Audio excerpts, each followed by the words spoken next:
산불 피해 지역을 복원하기 위해 부득이하게 광범위한 벌목이 이루어지거나 중장비가 투입되는 경우가 많습니다.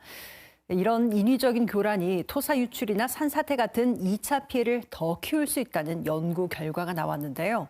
자연 복원과 인공 복원을 조화롭게 추진해야 하는 필요성이 커지고 있습니다. 정면구 기자입니다. 산림 1260만 제곱미터가 소실된 2019년 강릉 5개 산불입니다.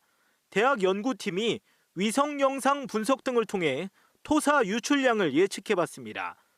30년 빈도의 강우를 기준으로 산불 직후 전체 토사 유출량은 13,800톤으로 추정됐습니다.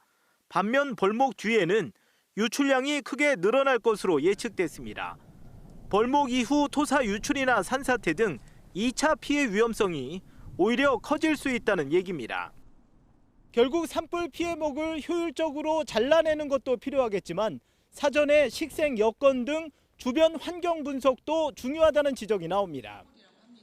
전문가들은 2019년 강릉 5개 산불 피해지의 경우 침식 위험도가 벌목 뒤 3배 정도 증가한 것으로 분석했습니다.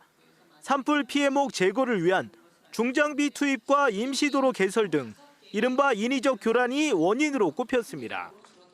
이런 산불 지역에 대한 토양 침식 및 토사 유출에 대한 정량적인 평가가 우선 선행이 되어야 되지 않을까. 어떤 위협 통합 관리라든가 대책 수립에 있어서.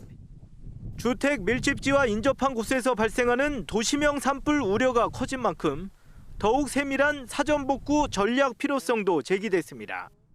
식생의 회복 속도, 그다음에 그 경관이 갖고 있는 경제적 가치 이런 것들을 잘 따져가지고 지혜를 모아서 대책을 수립하는.